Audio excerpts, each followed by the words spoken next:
Good Monday morning, friends. We're back again. It's Fightful Overbooked. Let's get in the weeds. So much to do, so much to say, so much to talk about. So I brought on, Jeremy's always here. So hi, Jeremy. How are you this morning? I'm well. I was like, what do you mean you brought me on? Like I'm here. I'm always here, right? I've never missed a show. You've missed shows, Joel Pearl. It's a valid point. I have missed 2 shows, which means when I make the thumbnails, I am extra confused as to what episode number this is. Do we have episode numbers? Have you been numbering these episodes?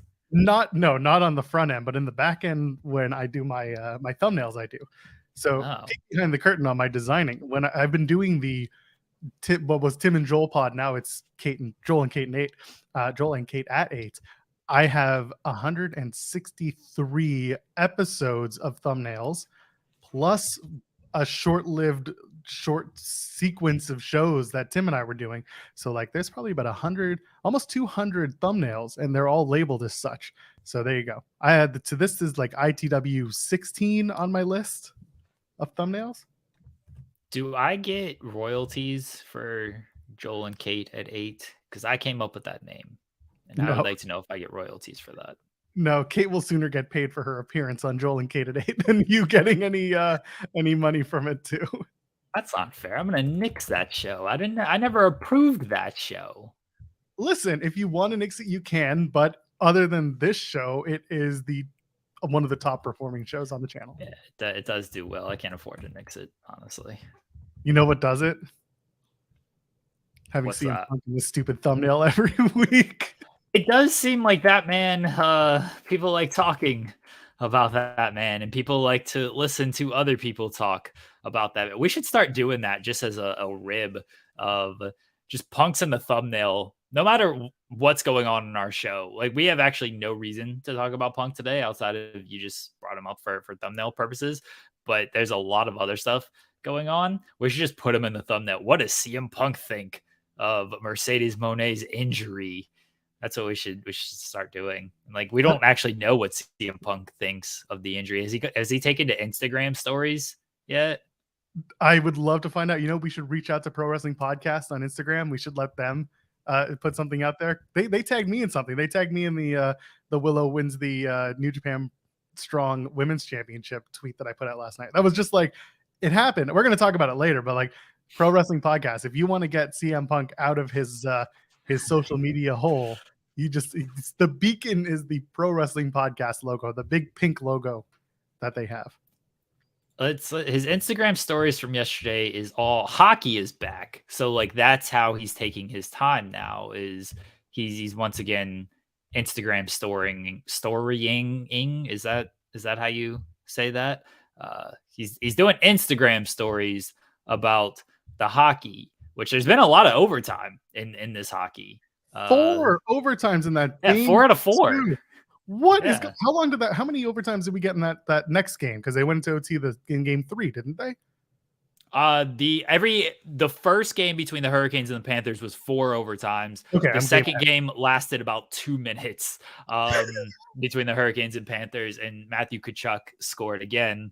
Wow. And then Vegas and Dallas, both games have gone to overtime in that series too. Both of them were pretty short. I think yesterday's was only like 3 minutes or something, and in the game 1 was pretty short as well. Same winners as well. Vegas has won both games in OT, and Florida's won both games in OT. So we'll see if that continues. It'd be cool if like another team won in the conference finals, both in basketball and hockey, because I would prefer competitive series instead of, we got a 3-0 series in both NBA conference finals and 2-0 series in both NHL conference finals. Can we get some competitiveness in these Final Fours, please?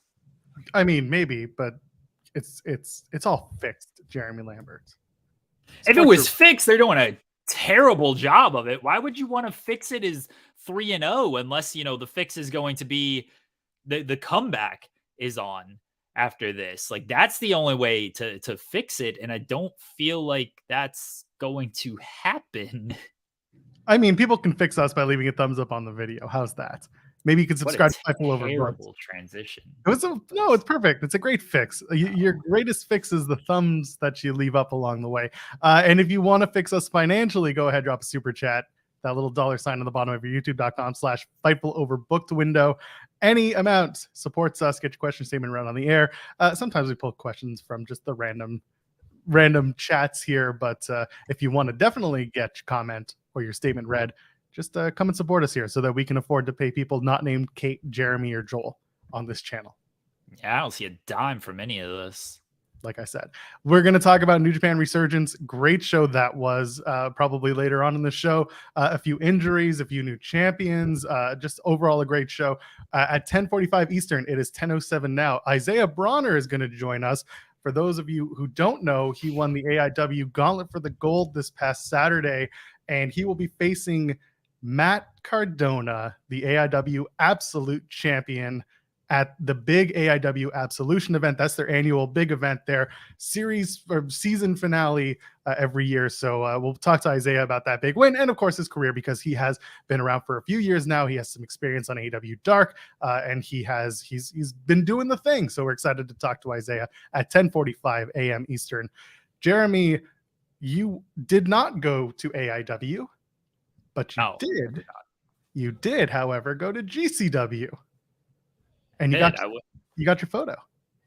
Yeah, I didn't realize I'm terrible at like keeping up with schedules and where companies are going to be and stuff. So it was like Thursday night, I saw that GCW was going to be in Columbus, and I saw the card, and I was like, oh, this is like a good card and everything. So I kind of just put out there like, and maybe I should just go to the show and take a mark picture with Cole Radrick.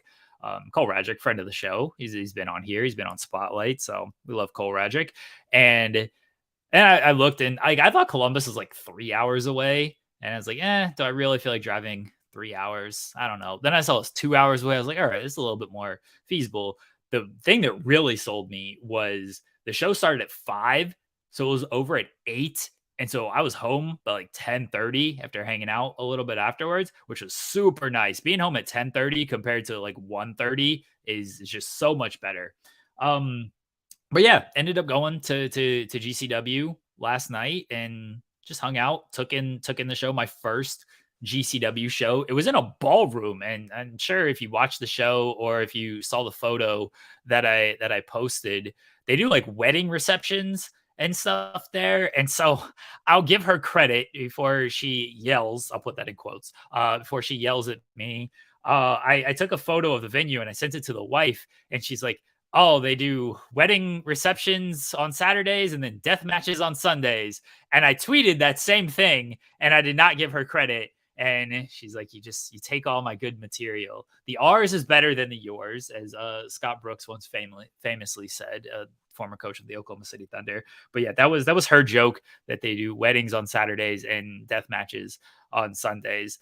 Cool venue though, a nice little setup. A little disappointed no one like jumped off the balcony. I don't know if there's like rules or regulations about that. So a little disappointed no one decided to jump off the balcony. But a good show overall. I did not do any like work. I didn't like try to do interviews or anything. I feel very weird about that, of like just like bothering people, especially I don't have like a camera. It's just me and my phone. I don't like going up to people and being like, hey, do you want to like do this? Like they're trying to sell their merch. They just wrestled and stuff. Conventions is one thing. I'll go up to them and be like, hey, do you want to do an interview? But like at shows, I kind of just let them be. And also like, for me, I do so much work anyway. Sometimes like I just want to be and just like watch the show, especially my first GCW show. So I didn't really feel like doing any of that either. I did talk to MLJ. Shout out to Big Dick MLJ, who does the Spotlight intro. And I just thanked him for like doing the intro. That was the first time I've ever met him. So I thanked him for doing that. I talked to Gringo Loco and Joey Janela very briefly. And again, it's mainly just like, thank you for doing these interviews with us, with me. Like, I really appreciate the time. And then I hung out with Cole a little bit more, because that's like actually friend of the show, friend of friend type thing, not just, hey, thanks for doing an interview type thing. So yeah, it was a good show. I will tell a funny story, I guess. The Cease twins were there. I didn't know that. It's awesome. Yeah, me neither. So I was like on my phone and I was looking at Twitter because I needed I couldn't think how to spell Los Macizos names and everything. So I used the hashtag on Twitter, GCW you can't see. Is some it was something like that. Like might just meant GCWC. So I clicked the hashtag and I saw Emily had posted photos of Jordan Oliver. No, they did not beat me up. We're good friends for the ruckus. I saw Emily posted a photo of Jordan Oliver and Nick Wayne, and it was live, obviously. And so I just messaged. I was like, "Hey, are you and Allie here?" And they're like, "Yeah." And I was like, "I'm over here in the balcony. Let's meet up." And so eventually we did, and we hung out, and we got a photo, which I don't think they've posted yet. So everyone message them and tell them to post the photo. Here's the funny story, though. Here's the funny story. I guess funny. I'd taken my mark photo with Cole Radrick that I posted on Twitter. So then after the show, that was like during the main event or just before the main event. Cole and I were talking and we took that photo. After the show, Cole's selling his merch and everything. I go up with the Cease twins because I wanted to take a photo with them.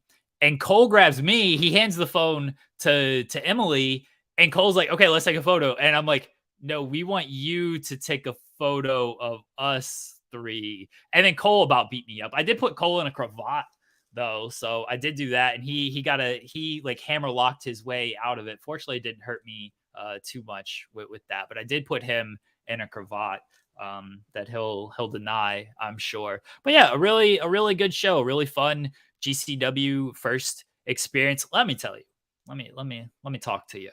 Sawyer Wreck, she was in there. So the match was her and Janela against Nick Wayne and Jordan Oliver. Sawyer Wreck's going to be a major player once she continues to put it together. You can see all the pieces are there. She's much bigger than I thought she was. She's a monster in real life.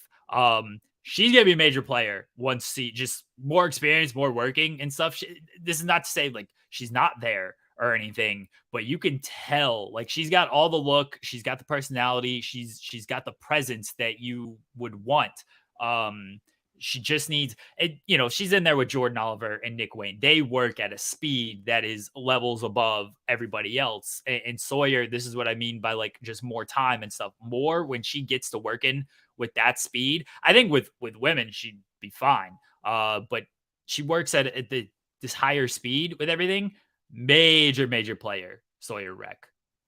Yeah, I am looking forward to chatting with her when we get that opportunity. So if Sawyer Wreck is watching or someone adjacent to her, let her know that we would like to have her on the show and talk about her wrestling and her up and coming ability. Because yeah, you're right. She's very tall.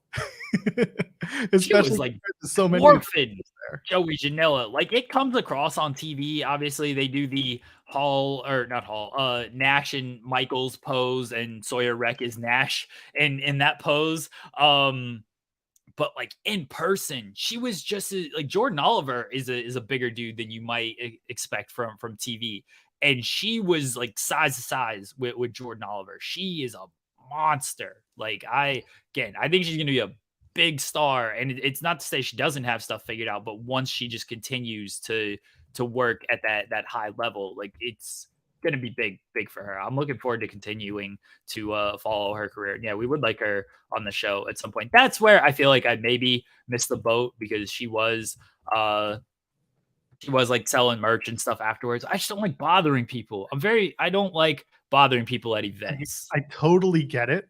When GCW came to Toronto, I was lucky enough to get a lot of interviews, but a lot of that came from first of all, Matt Cardona was like, "I'm not staying till the end of the show. I do want to talk, but we got to do it while I'm doing my merch." And I'm like, "Are you sure? I feel bad. Like this is your life." And he's just like, no, we're good. We'll do it. Just we'll keep it under 5 minutes. I'm like, no problem. I know what to expect from you. We're good.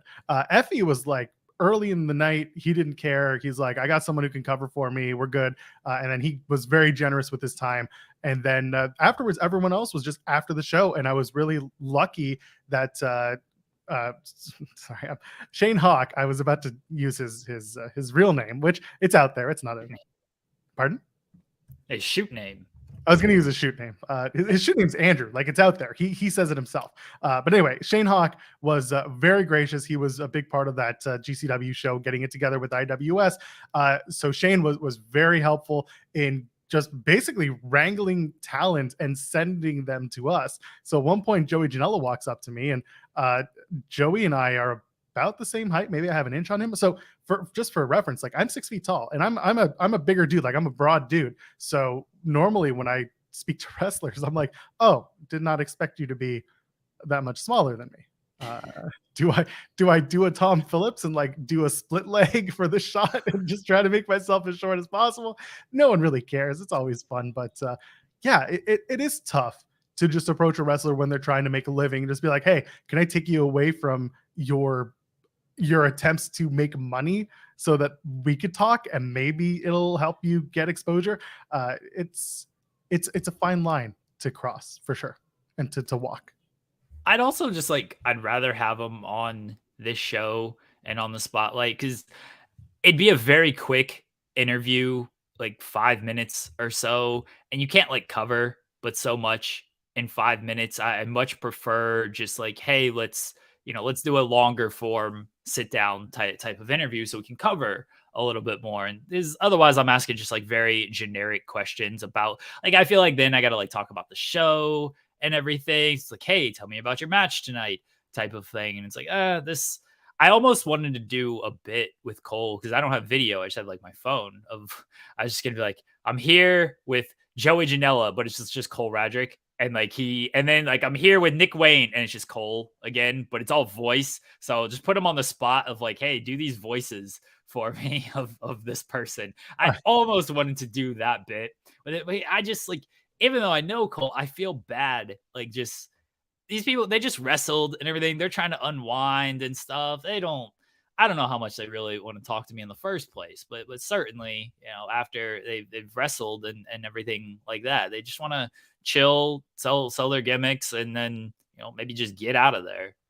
I'm here with Nick Gage, and that's the line for Cole. He's like, nope.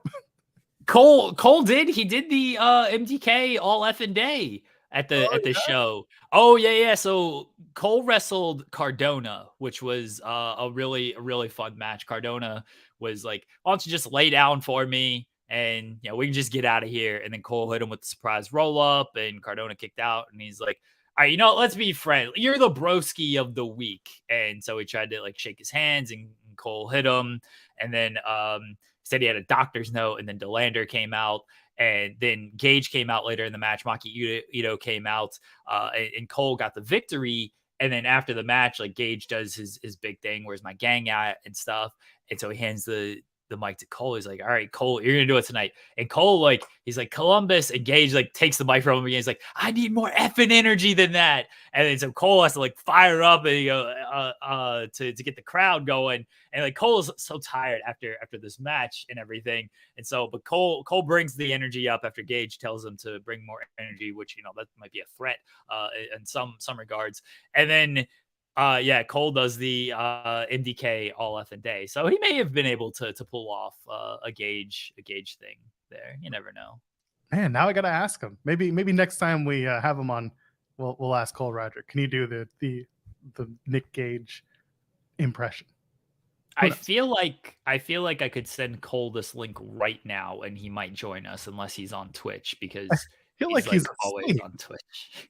I feel like he might be sleeping time. Yeah, this would be the one time he does it. Elsewhere, GCW ran at Detroit at Harpo's on the 20th. That would have been Saturday night.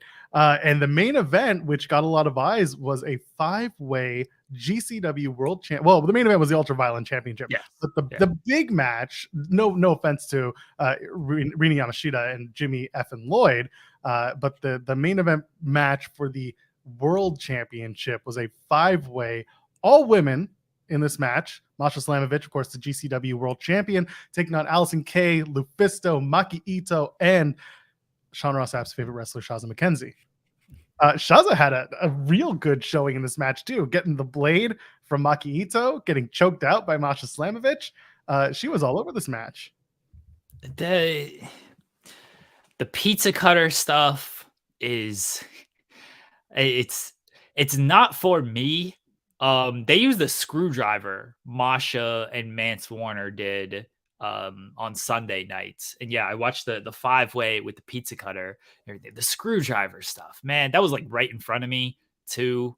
And I get it. Like I can take it in small doses, but not something I can live with all the time. Credit to those 5 women. They went all out. They were not afraid. You know, it's a GCW World Title match. It's a death match, just right off Jump Street, because that's just how all the GCW World Title matches work. And the fact that they go out there and do that, all the power in the world to them, because I don't know how and that's not just women, like men as well. I don't know how they do it. No, there was no glass tubes or light tubes or glass at yesterday's show. And I think it's because the venue, maybe one, wouldn't allow it.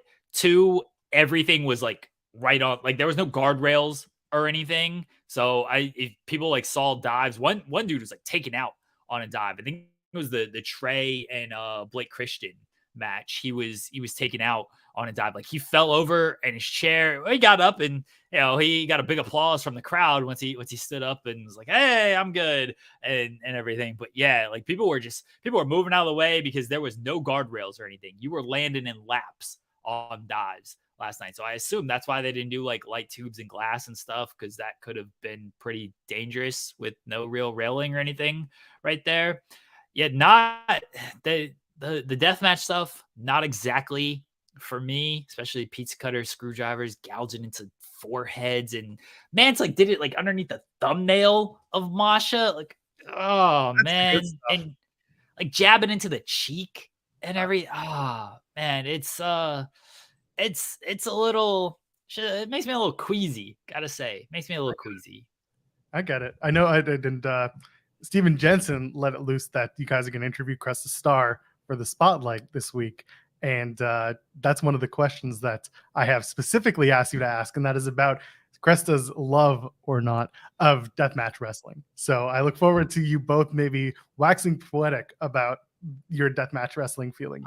I will go ahead and spoil this for you, Joel. We did not get into that on the interview. We had a lot of stuff to talk about with Cresta. I mean, you do the show every Thursday with her. This was the first time I feel I'd been on camera with her, unless like I did some random pop in on an Impact show or something like that, but I don't recall it. Cresta and I just talked about like drag and RuPaul's Drag Race and drag queens and stuff for a while. That tracks. Yeah. Love so yeah, she's a trip, man. She was great. That interview airs on Thursday as part of the Spotlight. She's fantastic. But no, we did not get into deathmatch wrestling. You did ask me to ask that, but it was on my list, but conversation went in so many different directions. We just didn't get a chance to hit on it.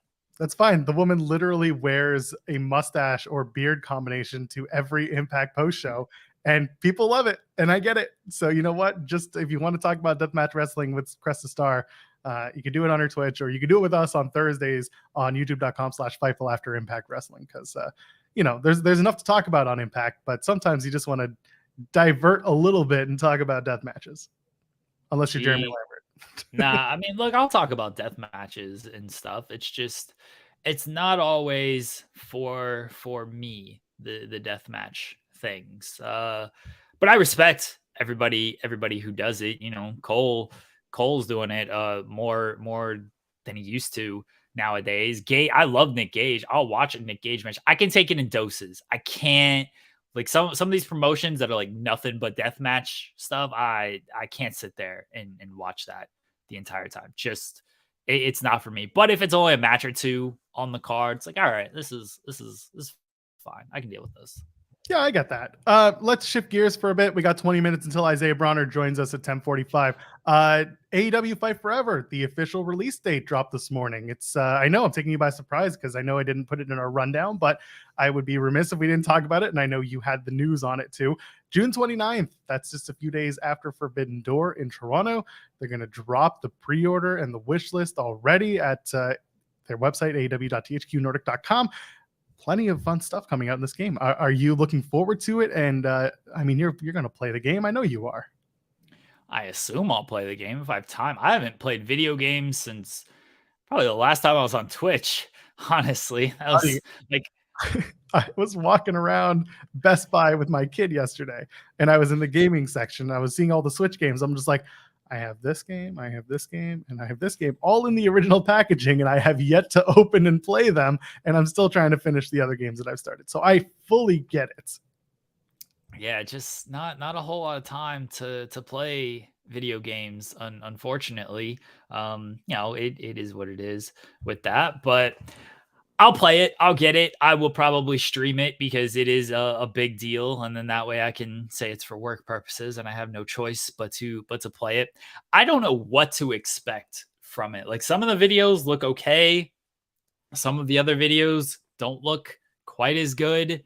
It looks like it is more arcadey, which I'm fine with. I truly think wrestling games should be more arcadey. I don't like the full on realism of wrestling games just because wrestling is such its own wacky space and universe that like why wouldn't I want to jump out of a helicopter on like you can do on SmackDown the old SmackDown games. Why wouldn't I want to like climb the WWE New York and things like that? I think that's very fun to do like that. I don't want it to go full on like all stars gimmicky because that's when I get a little like, oh, okay, now it just feels like I'm just playing like a fighting game with wrestlers, which is fine, but that's not my style or anything. I'm not the biggest like fighting game fan in the world. So like you got to find that balance. And I think the early WWE SmackDown games did a very good job of finding that balance. And that's why I love those games more than like No Mercy and things like that because they had that balance for me. So it'll be interesting to see once this thing finally plays, like, are they able to find that balance or do they lean one way more than the other? It's here. It's coming in just over a month, which is great after years of delays and everything. I'm glad it's finally coming out. And what are your expectations for this, Joel? Because there's been so much hype and then delays. And then now it feels like most people are kind of tepid because of all the delays and everything, which might work to their advantage. But what are your expectations? I was going to agree with you right there. It does play into the advantage. I don't have super high pie in the sky hopes that this is like AAA gaming at its finest and everyone's going to give it 5 stars. I think that hardcore wrestling game fans from our age group, who are playing SmackDown and playing No Mercy and playing those games, they're going to love it.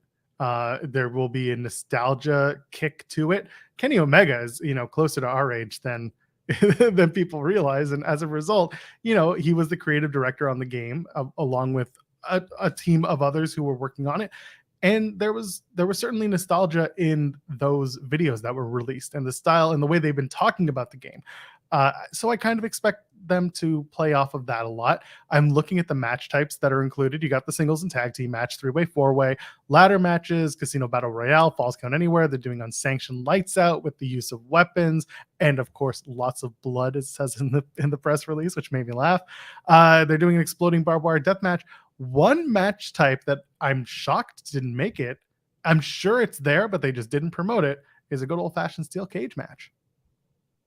Yeah, I wonder if it is in there because I feel like if it was there, they would have listed it. So maybe it's not in there, and maybe it's not in there because just they couldn't get the mechanics of that to work. And maybe it gets added later because it doesn't seem like it's going to be a yearly release. It seems like it's going to be more, hey, let's patch it, let's do additions throughout the year and things like that, which is probably better if I'm being honest, because like the WWE games, they get released every year, and a lot of times there aren't enough like great upgrades for it to they've done well the past couple of years. I will say that. But before that, it was like, okay, you're adding like the showcase mode and things like that. Like that's basically what you're paying for. Because otherwise you're paying for like a roster update. Everybody has the same complaints about sports games of like you're paying $60 for a roster update. You're not adding that many new features to this. At least with WWE, they can add like the showcase mode and everything of like, okay, they have so much talent, so much history, so much video to play off of like, you can do Cena, you can do Hogan, you can do Austin, you can do Rock. Like, you could just year after year just market around one person and their showcase. But sports games, a little bit different. Is like, it just feels like you're paying for a roster update every year. And a lot of people have that complaint because they're in a lot of gameplay editions. AEW, they don't have that like big history of like showcase mode type of thing. Like, all right, here's Hangman Page and you win the world title and that's kind of it. What's the next show? Like, you don't have a lot of history to play off of. So I think it'll be better if it is like, hey, let's just do additions, like patches and things like that throughout the year, instead of, hey, let's do another, because UFC does this too. And I think they don't do yearly releases. They do like bi-yearly releases every other year. And I think that's probably the best route for AEW. Yeah, and I agree. I think it would be nice to see them kind of just hit the ground running with what they've got, patch it as needed, because clearly, you drop a game, there's always going to be something, someone's going to expose a flaw and they're going to fix it. But also, new wrestlers come in, old wrestlers drop out, people change, things happen. But as you kind of keep up on it, it's easier to patch. If you do DLC, you can do it for, special appearances, special match types that may show up, like Anarchy in the Arena is a match that could be a DLC pack and it would be fun. You have to then open up the spaces in which you can fight, and that'll make things more difficult. But I'm throwing out just match types because Anarchy in the Arena is going to be a Double or Nothing. But let's say Blood and Guts is on the 1 year mark horizon of what they're going to work on. And once they can get it just working well, you can add Blood and Guts to the lineup of matches, or make it an unlockable specialty match that you make. Stadium Stampede is another one in the chat. I think that'd be easy to do. You're just going to have a match in a much longer stadium that's empty. Sure, why not? And then there's just stuff littered throughout that you can fight into and fight with. I think that'd be okay. You don't have to do an annual release. I think you're right. In this case, you can do a biannual thing where maybe you pay a certain amount for a membership fee and they'll continue propping everything up, or you can just buy it as it comes. I'm not huge on doing DLC and having to purchase every single time. Certain things you have to pay for, I think, when it comes to games, but not everything. So I would do some free DLC and I would include some pay for DLC. And it also depends how much this game is going to go for. Did they give you a price? Is it $64.99 or is it $39.99? I didn't see anything. I mean, I know you can pre-order. I imagine the price was on there. I'll double check on that. Let's see what we got here on the pre-order. I do like your points of when it comes to all right, so standard edition, it is $59.99. So for like PlayStation, and that's standard edition. I don't know if there are, let's see, do we have there's only standard edition that you can pre-order. So it doesn't look like there is any like type of deluxe edition or anything like that. I like your idea of, I would much prefer just let me get the DLC pack of, hey, let me spend $20, whatever DLC comes with that. That's what I'm getting. Now, when you do something like that, you are basically, you're committing to, we're getting DLC, right? Because otherwise, like, wait, I'm paying $20 and then what if they don't release anything? What if they don't include like monthly patches, bi-monthly patches, whatever it might be, updates and things like that? And then it feels like it's $20 wasted. So I understand why some people might just want to wait until, okay, what's going to come out? What can I pay for? Type of thing. But if you're doing some type of game pass, then you're basically saying, hey, we're definitely going to give you updates. You just got to trust us on what these updates are. And you got to pay up front for them instead of, or you can wait. If you want to, you can either pay up front, $30, or you can wait and it might cost you $10 per. And if we put out 5 patches, then you're out, or, 5 updates, whatever it might be, then you're out $50 instead of, you could have just paid the $30 up front. So it's whatever you decide you're going to commit to on there. But I do think a Game Pass idea would work well for this if they are committed to doing however many updates they're going to do in the time period they're going to do them. Someone is absolutely going to take advantage of the custom wrestlers, just the custom everything. They're doing custom wrestlers, custom movesets, entrances, teams, arenas. Someone's going to take advantage of that and recreate like the entire like Bullet Club, all of Chaos from New Japan. Someone's going to do the entire New Japan roster. Someone's going to do like the original NWO. It's going to be kind of wild, but I'm looking forward to it. Are they going to be able to be uploaded? Like, I know there's been some like community creations talk of like that they might. So this was Sean's report on May 16th. So it says those okay, let's see. Those that we have spoke to who played an early version of the game said the playstyle reminded them of No Mercy and is not supposed to play like WWE 2K. Evil Uno told Fightful that in November 2022 that he'd heard the plan was a single release game with ongoing updates. There was something about community creation stuff, and now for some reason, of course, I can't find any of it. Here it is. There are some limitations with Create a Wrestler, and there weren't plans for community creations that we heard of the last time we checked. Okay, so that's from the same select reports. Okay, so there you go. Somebody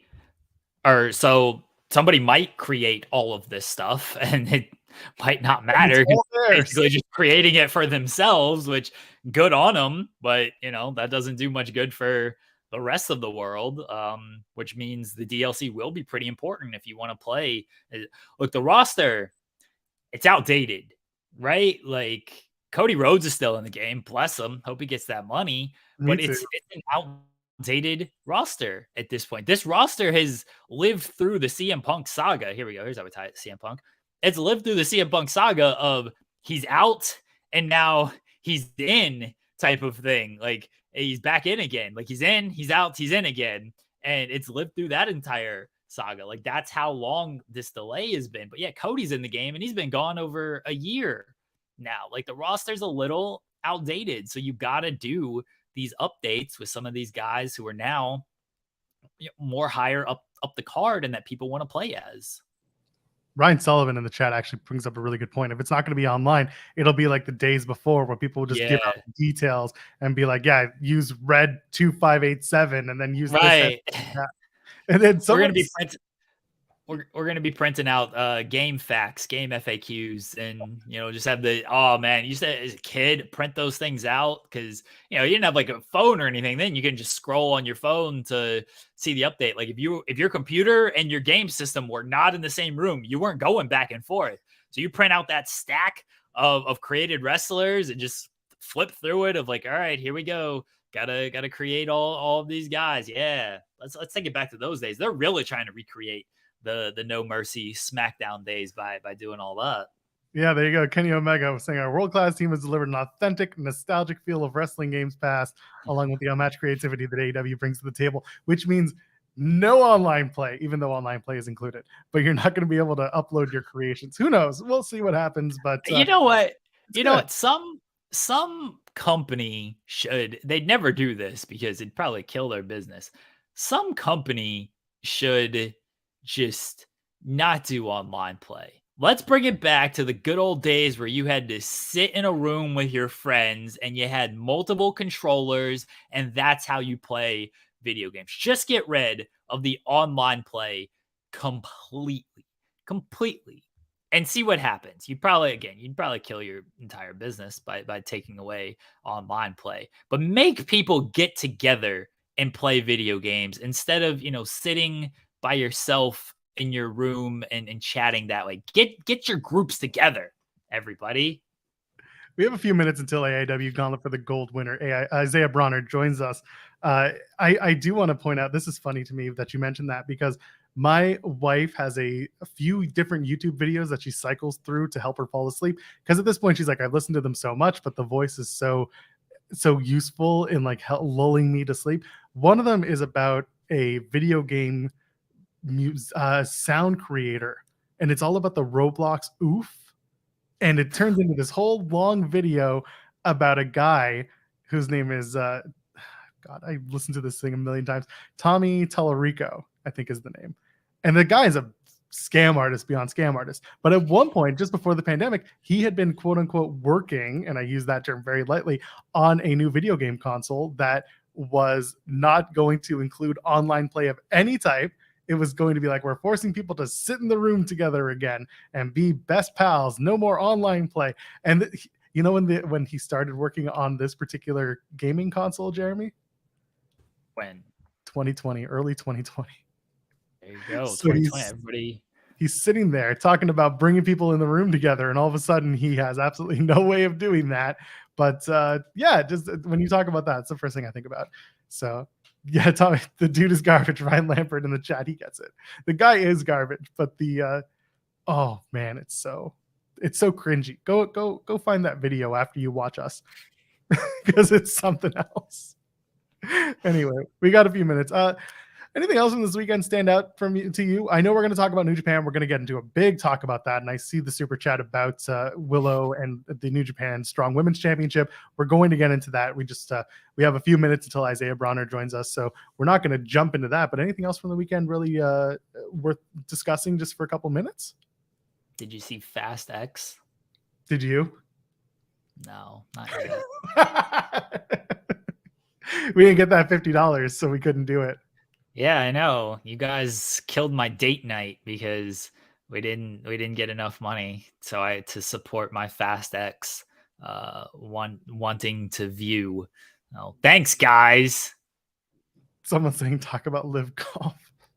I'd rather talk about Liv Morgan's injury, which we'll do a little bit later too. That's unfortunate. That's unfortunate. It is. Liv Morgan getting hurt, and poor Bailey is like trying to be like, there's magic still in these women's tag team titles. I'm like, Bailey, I hope there is magic in those women's tag team titles, because so far the magic has been injury, and I don't like saying that. It hasn't been like good from the start. Like there was a lot of hope, right? Like a lot of hope with the women's tag team titles, and then it's just been, there hasn't been the care in them that Sasha and Bailey were hoping for when they first came out. And then, you know, now since they've come back, it's been what it's been. We'll get deeper into that a little bit later. But yeah, that's kind of where we're at with those women's tag titles. We'll talk about it more because they are going to do a 4-way for the women's tag titles. But anyway, if we got good fun stuff and good fun conversation coming up. Jeremy, we should probably tee up this conversation and this interview. Yeah, do an intro, Joel. You're the professional here. I'm just along for the ride. Nah, you booked it. He's your best pal. Although we follow each other on Twitter now, so I'm a big fan. What? No, do the intro. All right, fine. If he's ready to go, let's go. Ladies and gentlemen, the AIW Gauntlet for the Gold winner for 2023. He's going to have a match against Matt Cardona for the AIW Absolute Championship at AIW Absolution. This man could be the next AIW Absolute Champion. We're going to find out. Ladies and gentlemen, Isaiah Broner is joining us now. How you doing, man? I'm good, man. How y'all feeling this morning? Doing great. Doing well. Thank you. Thank you for joining us. How are you feeling coming off Gauntlet for the Gold and the big victory in the Gauntlet, the over the top rope, and also just pinfall elimination, the big Gauntlet victory at AIW? Relieved. Like coming off of like a significant injury, so it was like the first 30 seconds being in the ring was like really I would say scary or whatever, but once I got through those first few movements, I was fine. But relief, really grateful, thankful for the opportunity. So just really excited, looking forward to the future. Fans were really excited to hear your music again. They were almost in disbelief. I think you got them that time. Were you surprised that they were surprised? Yeah. I didn't know what the response was going to be. When I told Thorne I was gonna come back that Saturday, I was like, "Oh, should I change the music just to keep them so they don't know?" And they was like, "Nah, just keep it the same. Like you condition them with that music, or whatever." So like the response, it surprised me. So I'm happy. So response, good response. So I'm happy with that. Did you think Derek Dillinger was going to take the Paul London bump when you eliminated him No. off the apron? No. Man, he wild. Like, because I wouldn't have took that, but man, he a team player, man. It looked amazing.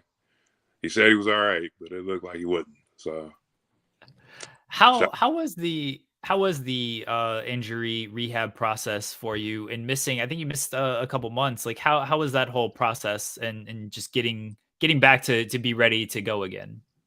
it sucked. Because I had ruptured my right Achilles in 21 twice. So when the injury happened, it felt the same, like the pop. I couldn't feel like the bottom, like my heel. I couldn't feel my foot, and I still had to catch Cardona. Like it was like literally right before I caught him, so I couldn't feel my foot, but I caught him, and I just couldn't get up after that. Immediately, I just sitting there. I didn't want to go through the process over again. But after like the first week, like not even the first week, after that next Saturday, I just went right back to the gym. I had the walking boot on for a couple of weeks, and I just went through it, man. I watched the same Adrian Peterson and Kobe Bryant videos every day. Every time I went to the gym, I watched the same 2 videos every day for the last 8 weeks. So I'm just trying to find different motivation. My girlfriend, she was a huge part. Jocelyn Navarro, she was a huge part in my rehab process. So the first couple of weeks was like really rough, and she was there, speaking motivation into me or telling me I can do it. So yeah, like probably like 3rd or 4th week, it started trending better. It healed a lot faster than I thought. Still rehabbing it and stuff, but it got better a lot fast. I wasn't supposed to come back to December, so got lucky. It's May, Isaiah. It's May. You said December. Yeah, it is May. Yeah, got lucky. Man. So then, at what point in the rehab process were they just like, you're way ahead and you're looking good for May? They didn't initially. Like after. I had evaluation 2 weeks after the injury, and they did an ultrasound on like the back of my calf and my heel, and they didn't see where the tear was. So they couldn't give me a concrete answer on exactly what was torn or what was going on. So after like 2 weeks, I was out the boot. I was walking with like a heel lift in my shoes. After like another week, I took one out. And after the 4th week, I was out of heel lifts, was walking, still had like a little limp. The rehab, like each rehab session, like it got stronger. My balances got better. So like a week ago, like everything kind of felt like almost back to normal. So but I'm not going to stop. I'm going to keep going to rehab just to be on the safe side. But it healed a lot faster than I thought. Was there any I'm a big music guy. Was there any like music or anything that other than motivational stuff that was helping you kind of push on or keeping you, during your rehab, keeping you focused, keeping you excited? Oh yeah. Lloyd Banks just dropped another album.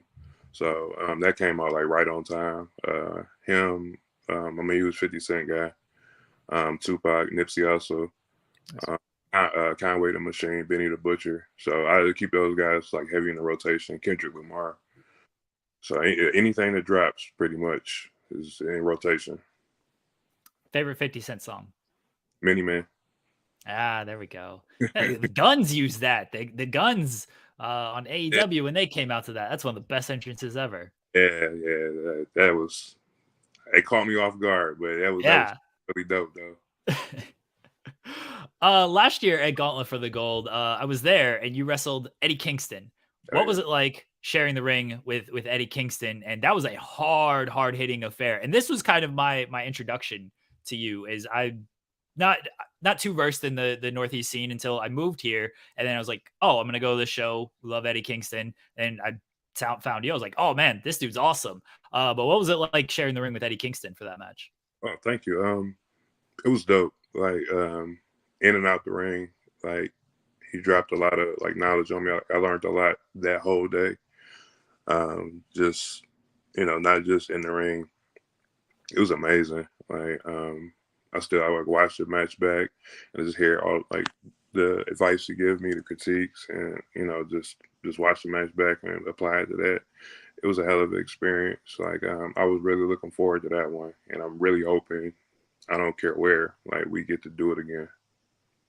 Same question, but we're gonna go a month earlier when you took on Minoru Suzuki, another guy who can hit hard and I assume teach you a lot.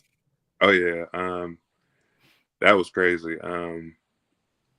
I was cool like up until that point, and then I got in the ring, and Jay Clemens was the ref, and he was like, just taking in, taking in. I'm like, I'm cool, man. And then Suzuki music hit, and it was like a whole different experience. Like I can't even explain it. Like I got out the ring and just like took it all in, and man, that did so much for me because that made me really understand less is more.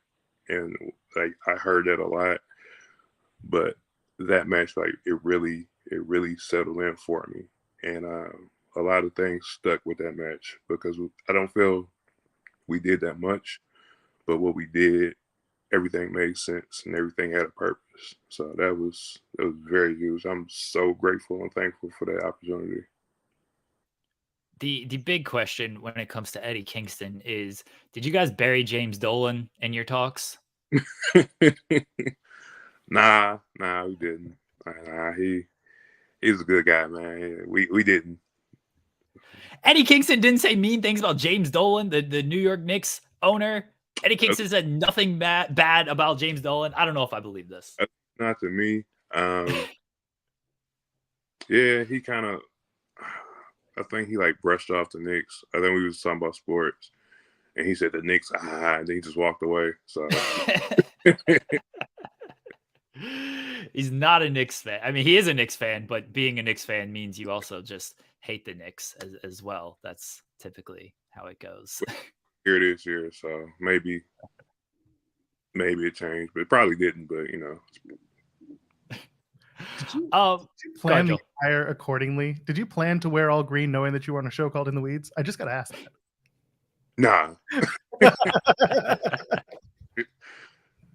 I like the fit, so I'm just saying. Go ahead, Jeremy. AEW wrestling both times in Michigan. What were those experiences like, and how did those two matches come together? I did OWA, and Sean Dean was on the card. I wrestled Mysterious Q, and after their match, he just told me to send him hit him up. And the first, I'm trying to think. I went down to Texas after that for AEW. I didn't get on the card, but they put me on the card in Michigan and Michigan twice, Detroit and Grand Rapids. It was a tremendous experience just to see how a company that big works, and then being put out there to work with the talent that we got to for that company on that platform, and then to do it at home, it was amazing. Like I've never been in front of a crowd that big, even if it was right before the show started. To me, it still looked like it was filled up both times. So it was dope, man. It was a tremendous experience. Everybody I worked with was like professional, classy. So nothing but good things to say about those experiences. I tend to ask all the wrestlers who appear on the show about working a television style product versus an independent show style product. Which do you prefer, or are you still enjoying learning the ropes of working a TV show style wrestling? I enjoy it. Going to OVW kind of conditioned me to start working more towards doing stuff for TV. And trying to apply that, even doing indie shows, locating camera, knowing what to do and why you're doing it. So it kind of carries over until when you get those opportunities to be on TV. So I would love to have more opportunities to be on TV and to work that style. But just make the most of each and every opportunity I get, whether it's indies or mainstream. I'm just looking forward to all of them. You've wrestled a lot of UWFI rules matches, and how do you feel about those matches? Any interest in doing something like Bloodsport? Because I think you'd be a great fit there. Yeah, I'm interested in Bloodsport. I was hoping I would get an opportunity this year, but the injury happened. But hopefully down the line I get a chance. The UWFI, it was cool. It would be something like I want to do. Like I wouldn't want to continuously do. I would like to try to space it out. It works for me because it's not that much thinking involved. For me, it's just full instinct, whatever. And it's close to fighting or MMA as you're gonna get in professional wrestling. So it's cool with me. It was cool. It opened my brain to a different way of thinking and applying it to wrestling. So thankful for Paradigm for giving me the opportunity as well. Go ahead, Jeremy. Go ahead. Oh, I was going to switch to basketball, and I know you have no interest in that, Joel. I was going to get a prediction. It looks like we're headed toward Heat and Nuggets here in the finals, unless something. Why are you mad at this? Why are we mad at this, Isaiah? I came to Gauntlet like Lakered up, like I had the Kobe, the throwback Adidas on. Me and my guy Ronald Two Legs, we was like, oh, we gonna take this game. They should be up 2-1 I get ready to go to the ring, 83-82. I come out, they lose like 11. And I'm like, what the hell? I'm cool with Miami because I didn't think Boston. I didn't believe in Boston this year, to be honest with you. I don't think Jason Tatum's a true number one. I believe more in Jaylen Brown than I do Jason Tatum. This is me personally. And then I don't think they have the proper supporting cast to get them to the NBA Finals. So I'm not surprised that Miami is doing what they're doing. Like Eric Spoelstra don't get enough credit. But I just can't rock with the Nuggets. Like it's hard for me to accept, like, if they win a championship, it's hard for me to accept that. Like, I haven't accepted the Bucks winning the championship. Why are we doubting the two-time MVP Nikola Jokic here, Isaiah? He a hell of a player. He just don't do it for me. Very disappointing to hear. Jokic, one of the absolute Jamal Murray, the flamethrower. Look, if LeBron and Anthony Davis could show up in a fourth quarter, then maybe the Lakers can win a game. If D'Angelo Russell stopped just shooting the ball, but I mean, if D'Angelo Russell just be off the court, period, because he ain't shooting the ball well, he ain't defending, he ain't doing nothing out there. Well, what he's doing is he's gonna get Kyrie there, so. I guess we got next year. Is that good though? Do you want Kyrie? For these situations, yes. You might not get to this point if you have Kyrie out there though. That man, he is what he is when it comes to off-court stuff. I heard either him or they might try to make a trade for Trae Young.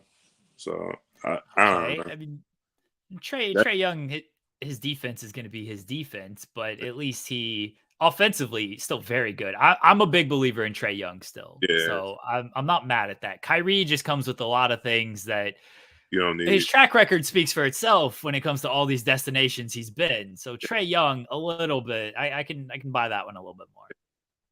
We're gonna see, man. But I'm gonna watch briefly tonight. So it might be like a lot of angry tweets firing off tonight. I hear that's what gets you engagement anyway. Like not you, but just in general. Yeah, it's very frustrating. It's been a very frustrating series for me. So, yeah. Can I shift back to wrestling, or yes, you could go back to wrestling. It's up to you. I don't know. I want to shift back. Once upon a time, you said in an interview that your dream match is against RVD. Hasn't happened yet, as far as I can tell, but you are currently working with Bill Alfonso in AIW. Are you still after RVD as a dream match? Is there anyone else that you're wanting as a dream match for your future? Oh yeah, like RVD is just number one. Like that's one of my all time favorites. I know he don't take that many bookings, but I'm holding out hope. If I got to wrestle Suzuki, I'm holding out hope for RVD. The other person, Jacob Fatu, like I really like, he is like extremely dope to me. I've been watching him like since he started at MLW, and just the stuff he does for somebody his size and everything, like he's legit. And he seems like a real good dude, cool dude. So like those two is right up there. You're going to be facing Matt Cardona at Absolution. How much does that guy suck?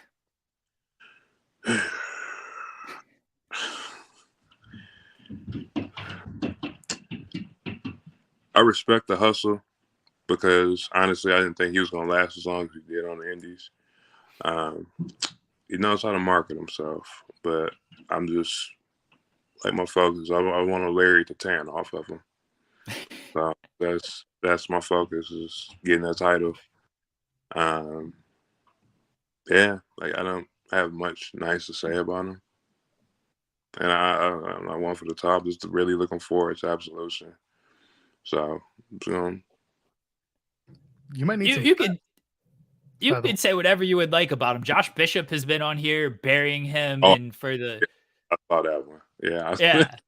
Yeah. Josh, he's called Stiffy McGee and everything. Josh is going in on him. I try to get everybody to talk shit about Matt Cardona. I think it's hilarious.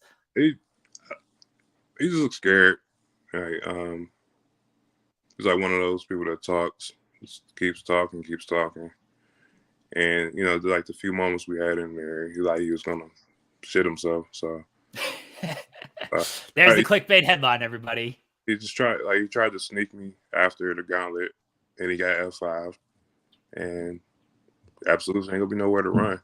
Like, however long I decide the match is going to go, I'm just going to beat the hell out of him and then send him wherever you want to go with my arm print in his chest from the lariat. So. You are a man who hits very hard. And to circle back to the Eddie Kingston match, after that match, I was very worried about both of you guys because you beat Tar. You came back for the Gauntlet for the gold that night, and I thought you were injured after that because you guys were just going at each other. Big meaty men slapping meat on that one. Who has hit you the hardest?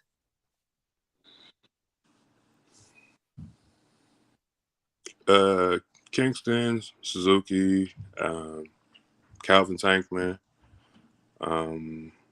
Bishop. I got one more on my bingo card. I'm waiting for you to say it. You gonna say Dom? Hoodfoot. Yeah. And WFI fights. Yeah, but that's like top 4, top 5 right there. Yeah, but I enjoy it. Like, if I give it out, I'm expecting to take it, and I tell people like, you better hit me hard, or But I expect it. I enjoy it, man. I love it. When it comes to your injury, and you weren't supposed to be back until December, are you kind of taking things slow when it comes to in-ring work instead of, okay, I'm trying to wrestle every single week, twice a week type of things? Are you trying to manage that by maybe being a little bit more selective with the bookings you do take? For like the next couple of weeks, probably a little selective. I'm at C4. I'll ride up to C4 and see what happens. So I don't know if I'm working there or not. But it's just pretty much selective, just going off how I feel. I'm just trying to get everything back to where I feel. And I'm looking to crank it up probably like the middle of June, and just go back to like normal schedule, try to add some more dates on. So probably like middle of June, looking to take back off. Isaiah, I want to thank you for joining us today, man. Really, really appreciate it. Everyone, go check out Gauntlet for the Gold. It is up on Fight Plus on that service out there. AIW Gauntlet for the Gold, and good luck against Matt Cardona, beating the hell out of him. Let everybody know where they can find you at on socials and where they can find you at. You just mentioned some upcoming shows, but go ahead and plug those again. I appreciate y'all for having me. Thank y'all first and foremost. Y'all can catch me at Isaiah Broner 313 on Instagram, Isaiah Broner on Twitter and Facebook, YouTube. Merch stores, ProWrestlingTees.com, Isaiah Broner. Trying to think. Also, I'm wearing my girl t-shirt. Jocelyn Navarro. Go to her merch store. Go to her page, Joss_E_ Navarro. AIW, Fight TV, Fight Plus, Black Label, C4, just to name a few, Mr. Chainsaw, Pro Wrestling. I'm looking to be any and everywhere. So looking in June, looking to add more bookings, hit me up. And thank y'all again for having me. Appreciate y'all. Thank you. Joel, are you going to the C4 show? I can't make it because it's in Ottawa and I'm in Toronto, but I do want to make it out to C4 because it's my hometown. I would love to go to a show, and every time I watch it, I'm like floored by the production, the crowd, everything. And I know you've worked C4 a couple times, so I mean, I don't need to tell you, Isaiah, what that experience was like. It's dope, man. Hopefully you can come out soon. Would love to. Will you beat him up at the show? Yeah, we bring like a separate camera and we'll do like a Patreon. Yeah, we definitely get some money out of it. Oh, yeah, just chop them, body slam them. I don't care. I just want to see him get hit. Yeah, we'll set something up like special Patreon exclusive. There we go. All right, I appreciate that. Thank you, Isaiah. All right, thank you. Cheers. Thanks, Isaiah. Isaiah Bronner, go check him out. Go follow him on social media. He's tweeting a lot about basketball, which I always appreciate. But he's also, big time wrestler. AIW, they're doing good stuff here in Ohio. Love AIW, and Gauntlet for the Gold. That's one of their big shows before Absolution. So go check out. Go watch the Gauntlet for the Gold, and then go watch him beat up Matt Cardona in a couple months at Absolution. You really can't help yourself. You just want all of them, all these wrestlers, to just beat the shit out of me. I had a good tie-in with the C4 thing. I'm not gonna force it. If it's not there, it's not there. But when he said C4, I was like, oh, that's my in to say something and try to get you beat up. So I got 4 people to beat you up now, Joel. This is becoming a problem. You know what though? Actually, listen, Isaiah had a good idea. He was like, put it up on your Patreon. I was like, Fightful overbooked contempt. Technically, we could have a members section where people could pay to watch wrestlers beat me up. No, great idea. Yes, no, this is great. I love this. You're not going to get any money from that. I'm actually keeping all the money, all the booking fee money off of this. This is the one thing I'll make money on because this is all my idea. You're taking all the bumps and stuff. This is what a good manager does. The artist does everything, and then the manager takes all the money. Fabulous Lambert over here fleecing me for all the money he can. Don Callis. That's a Don Callis playbook right there, baby. Kenny's doing all the work. Good on him. Let me get that cash. Anyway, special thanks to Isaiah Bronner. Gauntlet for the Gold, AIW winner for 2023. He's going to get Matt Cardona at Absolution. That's going to be a fun match. I'm looking forward to watching them go at it. Special thanks to Isaiah. Oh, we had we had a big New Japan Resurgence show, didn't we, Jeremy? Yeah, that was last night. We had Alex Coughlin on, Joel Coughlin, not Coughlin. And if you show up on the show, you will win your big matches. So now Alex Coughlin has to go and beat Katsuyori Shibata for the pure title to really prove the point.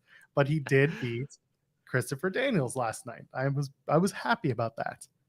Did Alex Coughlin a good match against Christopher Daniels? I mean, let's talk about what's the big news coming out of this, and this is Willow Nightingale winning the New Japan Strong Women's Championship and defeating Mercedes Mone in the finals of the tournament. And unfortunately, Mercedes suffered what looked to be an ankle injury in the middle of the match. No exact pinpoint on when it happened, but if you watch the match, you can kind of see when she fell to the outside. It looked like she landed roughly when she got back in the ring. She was moving gingerly on it. Felt very bad. She went for the bank statement, whatever. I forget what she calls that now.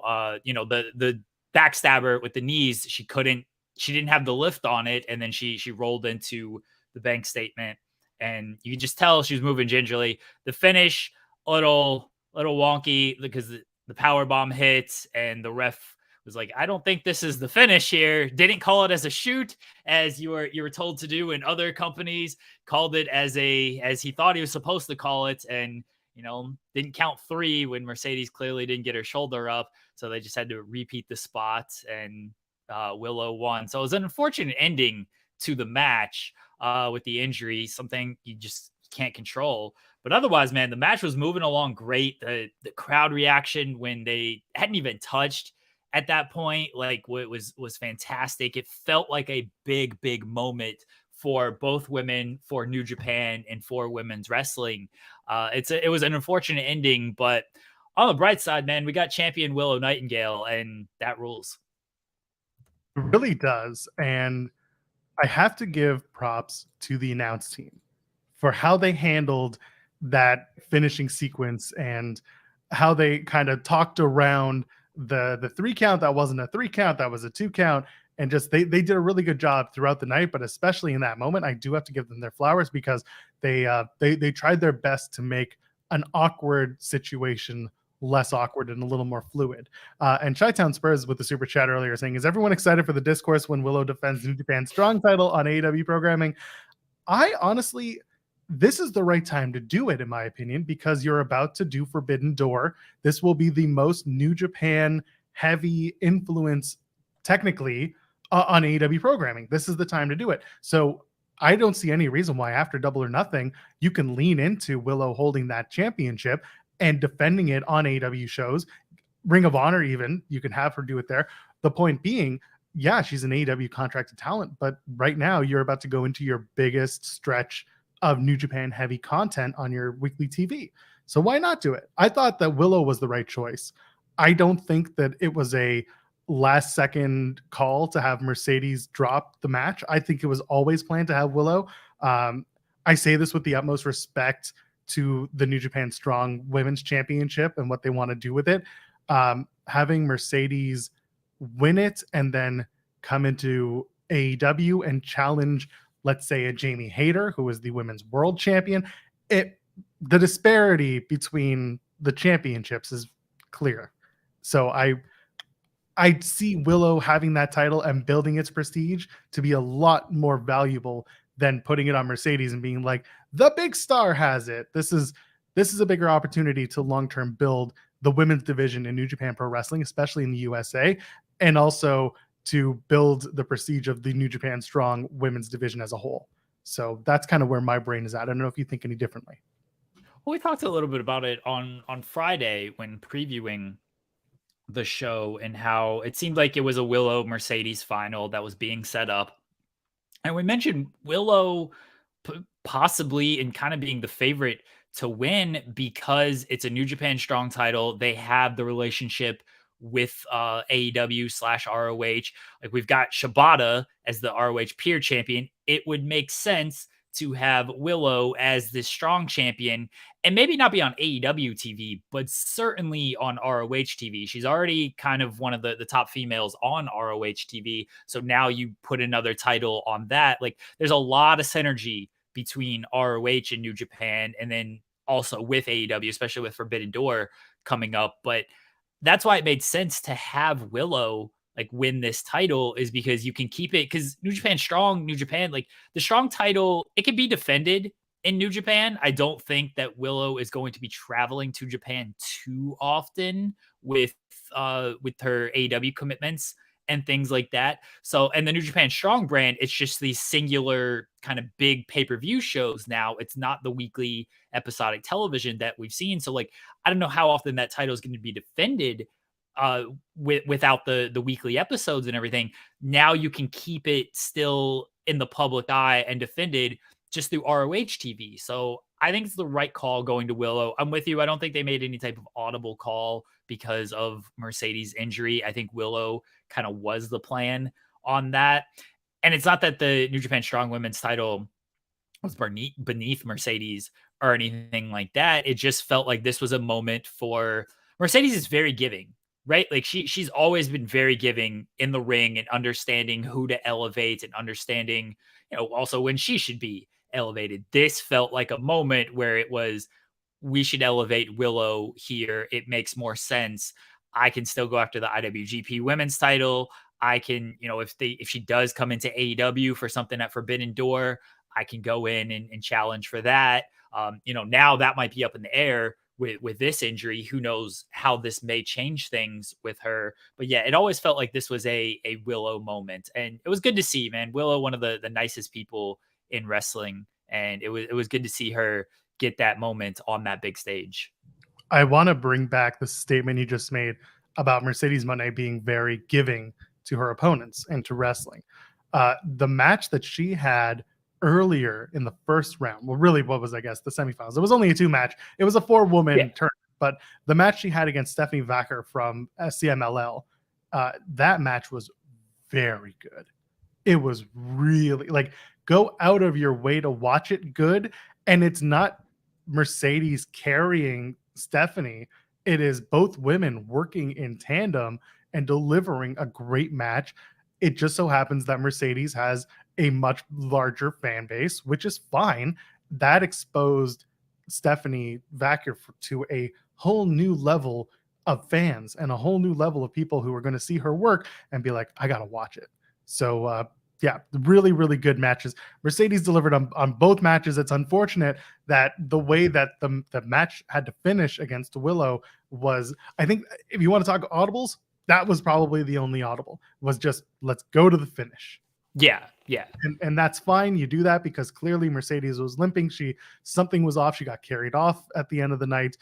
And you could see Sumi Sakai looking very worried in the background from the videos that were posted. But we'll see. Hopefully the recovery time is minimal, if any.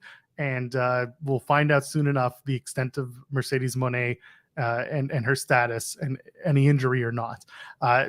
Unfortunately, it wasn't the only injury that was announced on the card as well. Kate and I were doing our show while I was watching, and I'm looking over and I see Kyle Fletcher from Aussie Open come out, and he's in a full suit and he's got both titles and he's missing another guy. And I'm like, what's going on? And I don't have the sound up, so I have no idea. Later on in the show, we would find out, during Kate and my show, we would find out, because I had the sound down, that Kyle Fletcher was out there to vacate the IWGP tag titles and the New Japan Strong Openweight tag titles because his partner, Mark Davis, Dunkzilla, is injured and unable to defend the tag titles.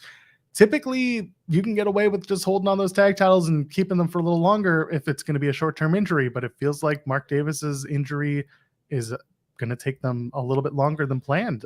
This sucked in a lot of ways. Aussie Open were on the run of a lifetime right now.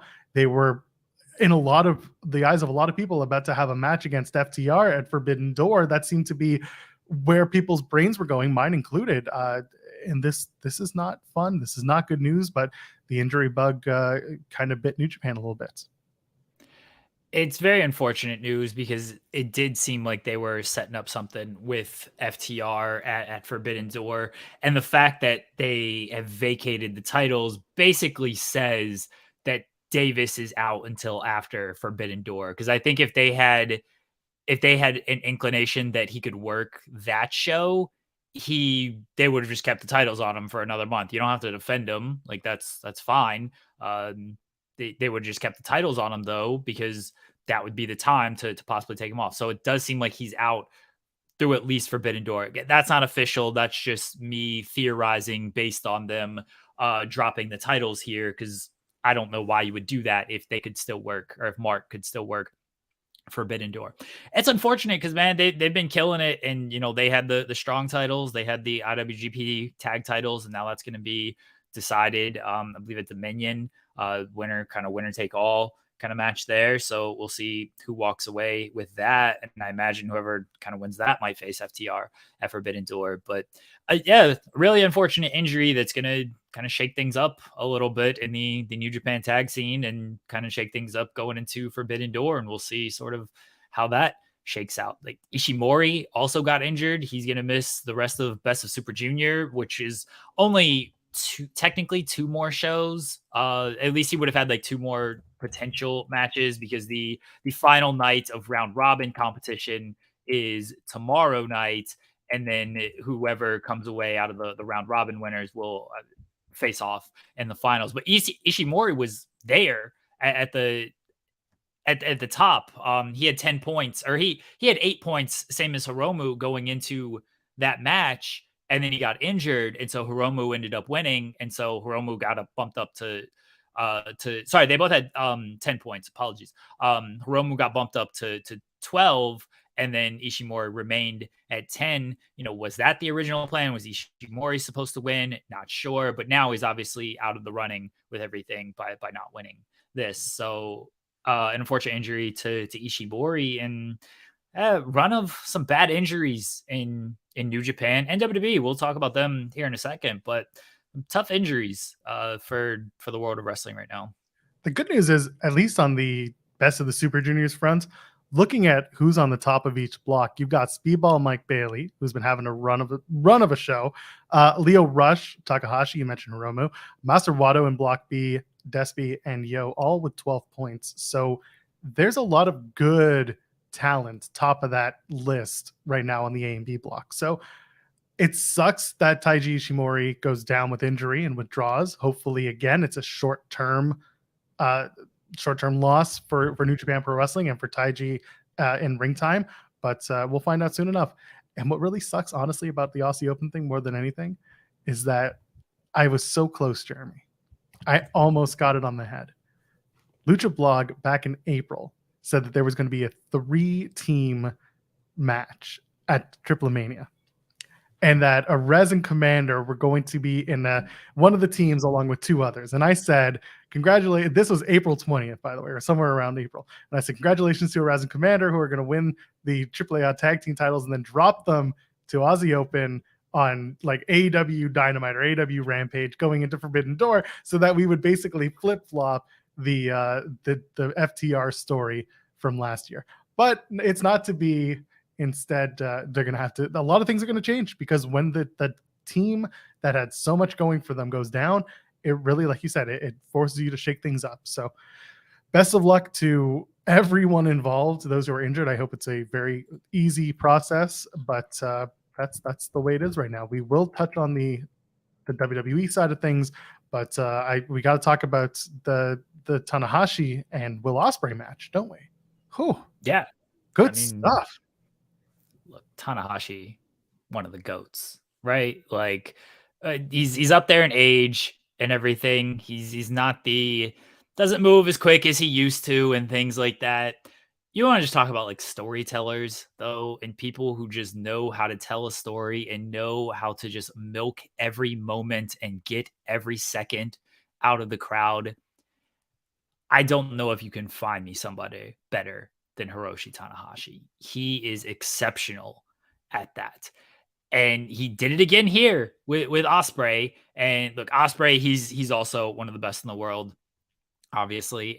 But I could just watch Hiroshi Tanahashi matches all day, absolutely all day, because he's so good at just making you believe. He's so good at all the little things that you may or may not know. It's just, he knows how to do every single one of those things. And if you are a wrestler or a fan and you are not paying attention to Tanahashi and how he has no wasted movement, we see that a lot with wrestling, GIF wrestling and stuff. And it's like, oh, look at this. Let's do 500 bounces and everything. And then what does it lead to? Tanahashi guy that just doesn't waste any movement. He's amazing. I can't say enough great things about him. Really, really solid match. Again, the entire Resurgence show ended up being a ball. And now Will Ospreay takes on Lance Archer on June the 4th at Osaka-jo Hall at a New Japan Dominion. I mean, it feels like we're going to Kenny and Will Ospreay for the IWGP United States Heavyweight Championship. When do we do it? I think that's Forbidden Door. I think that was the setup. that's been kind of the setup in the story the entire time, right? Like, when this tournament, this little mini tournament to crown a new number one contender was announced, the finals was at Dominion, and it was either outright stated or largely implied that Forbidden Door would be when Kenny gets his match against the winner. And Ospreay always made the most sense out of this. When you looked at that lineup, Ospreay always made the most sense. No offense to Lance Archer, no offense to even Tanahashi or Fred Rosser. I think he was the original. Maybe Juice Robinson. It was supposed to be Juice, and then it turned into Fred Rosser when they suspended Juice Robinson. Right. So none of those guys made the sense that Ospreay was going to make. That is a marquee match for Forbidden Door, and we're likely going to get it, and it's gonna be great. I am very curious as to how they tell these stories on television, because this is something that I thought hampered Forbidden Door a little bit last year. Is they tried to blend everything with the AEW storylines, and it didn't all like shake out. Like, if the Elite and Blackpool Combat Club story is still going on, coming out of Anarchy of the Arena, if they are building to like a Blood and Guts or something like that, where does Ospreay fit in? This is where I think Don Callis can be used as a very good pivot. I don't even know if pivot's the right word, but a very good link. That's the word I'm more looking for. A very good link to the storytelling between transitioning from Omega, maybe still in the Blackpool kind of crosshairs, but also with Ospreay coming in. I think Don Callis is the link here. We're going to have a whole lot of AEW chat on Wednesday because Double or Nothing is on the horizon. And I believe can we announce one of our guests for Wednesday? If you want, I'm always skeptical of how these things work out. But we are hopefully going to be joined by Andreas Hale. He'll be joining us on Wednesday afternoon to talk AEW Double or Nothing and just other happenings in the world of professional wrestling. Andreas, I think he's done work on Fightful before. He hosts the Corner podcast. He's on Sporting News. He covers the world of not only wrestling but combat sports as well. So Andreas is been in the game a long time and one of the top dudes. I've always really enjoyed his work. I found out he ran Hip Hop DX when I was like going to that website every single day in like middle school and college and stuff. So Andreas is a good dude. So I'm looking forward to talking with him. So looking forward to that. Hopefully on Wednesday, a lot of AEW talk as always. Elsewhere on that New Japan card, Kenta recaptures the New Japan Strong Openweight Championship from Hikuleo. I'm going to be perfectly honest, Jeremy. I had no idea that Hikuleo had recaptured that title. And that happened, like New Japan did a show and there were like 20 title changes on that show. The never 6-man tag titles changed, which seems to happen on every show. There was a bunch of other title changes on that show too. But yeah, it happened. You know, Hikuleo, fine. I didn't understand the point of it at the time to put the belt on Hikuleo unless you were going to go full bore with Hikuleo, and then they've clearly not gone full bore with him because they just put the title right back on Kenta. New Japan is weird in that they like to do title changes for the sake of title changes sometimes, and like, all right, sure, go for it. Especially with these titles that I don't want to say are meaningless or throwaway, but they feel like that a little bit when you do these changes. The never open weight title was the other one that changed. Tama Tonga lost that belt, and the fact that I can't even remember off the top of my head like who he lost that belt to kind of says what needs to be said about that. But yeah, they just sometimes just like to do these title changes, and this was one where it's like, all right, we got Hikuleo, he's the champ, and then he loses. It's always funny when I do these articles and like I like to put in like how long they held the title, and I like to put in how many successful defenses they've had of the title. And it's always funny when I do New Japan of like, he made 0 successful title defenses in like 90 days.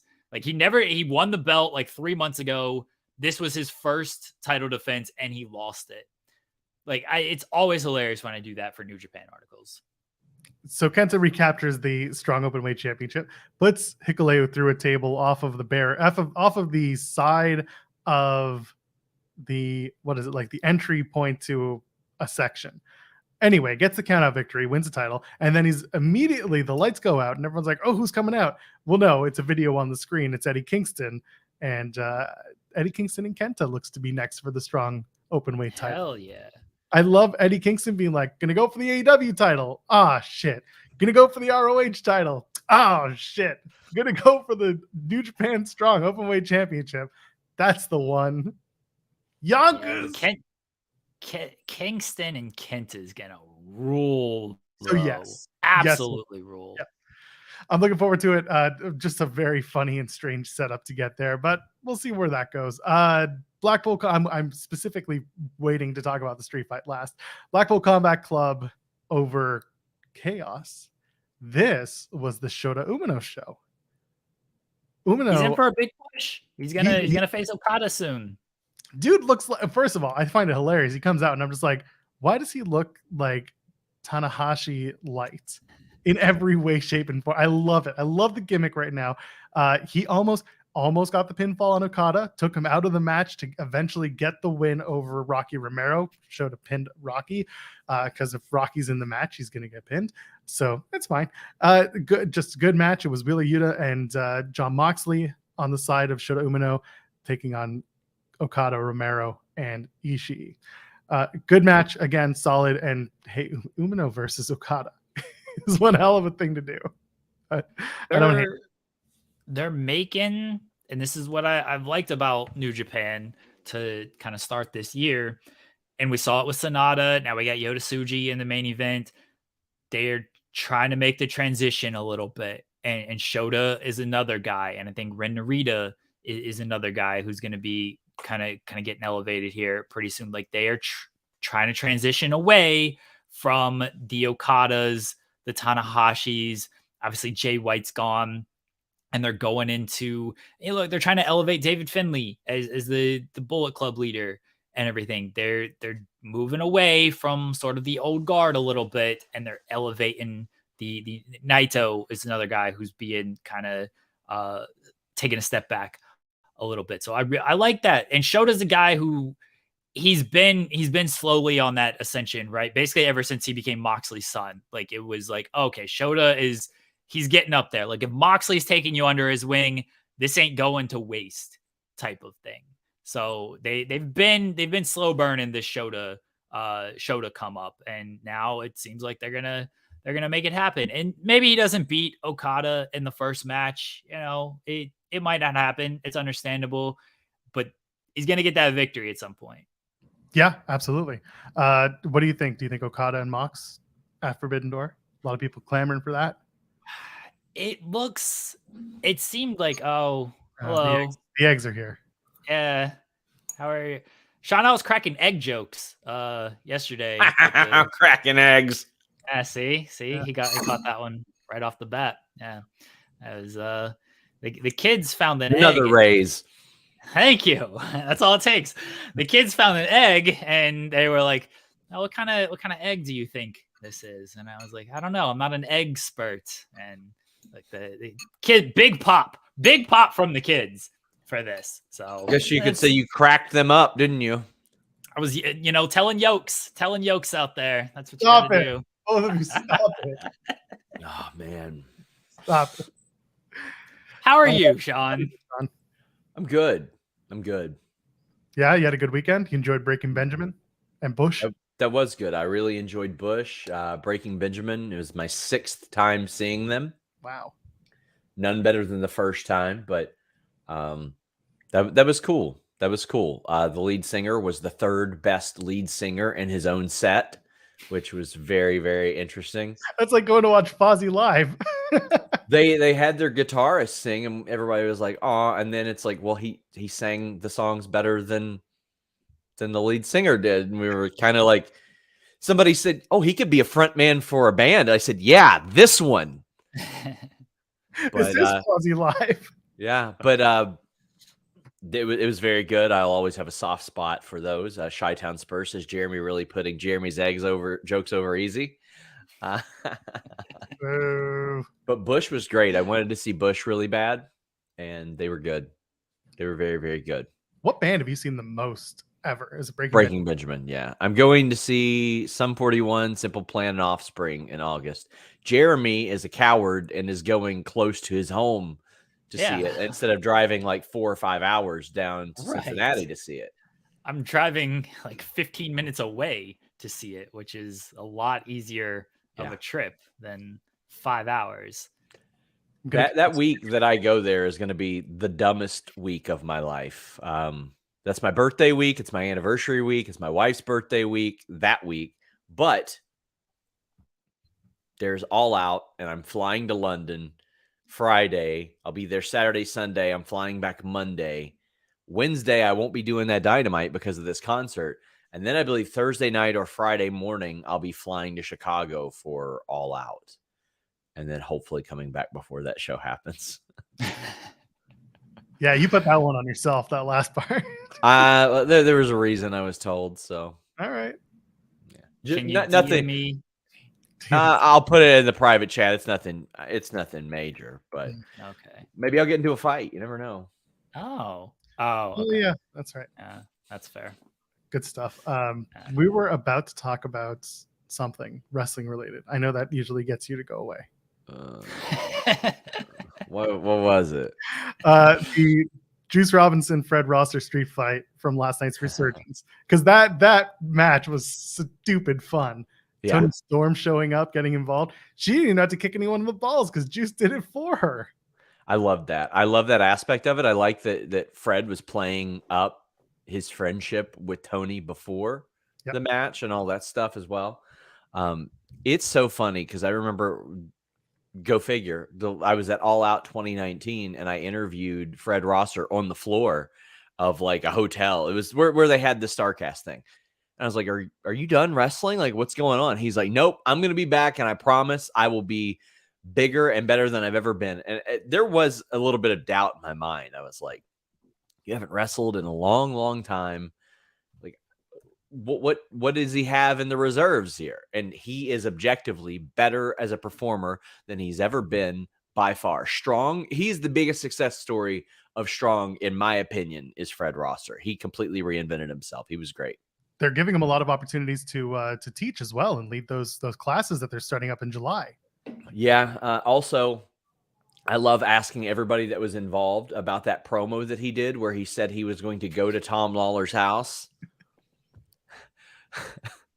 I remember you asked Rocky about this. I did ask Rocky about it. Yes. I did ask Rocky about it.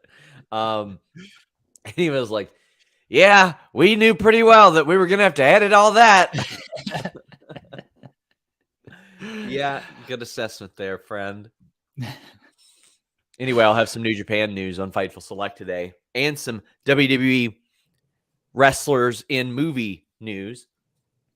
Very worried of you hitting your monitor every time you do this. No. I've got great accuracy. So it wasn't actually me hitting my webcam that knocked it off. I posted. I've got risers here. I posted and it slid off. And because it fell off, all the other things fell off. Yeah, that's what happened.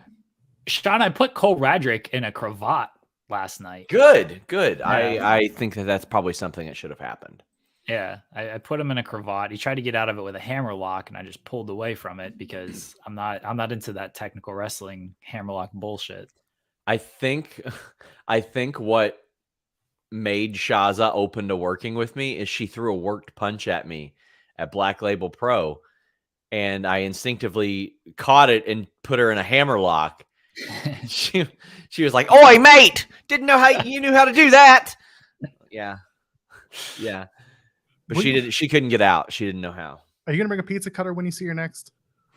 I feel like that's the play. See, I like Maki a lot. She's a good friend. But I don't like that she's one-upping the violent things that I have to do to Shaza. Like, I mean, Masha's also one-upping you in terms of know. Any sort of submission fun. Listen, I don't subscribe to that tier of Shaza's gimmick. So, whatever. Are we bringing whips and stuff to this match? I don't know what she's into. Just happy she's having fun, I guess. just glad she's having fun. Because she's the only one that, involved with her wrestling that has any fun. Super cut of Sean sucking on shots. So it would be like 16 hours long. It's true. I'd love for somebody to put it together. Would love for that. I'm going to hop off of here. It was great to see you guys. In the Bye, Sean. weeds. Enjoy your.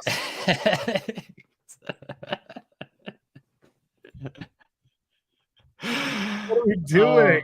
Oh my gosh, his run-ins are just. It's become me on Day After Dynamite. He doesn't have a big, over the top intro like I did. He just shows up eating eggs. That's the pop. It's just showing up eating eggs.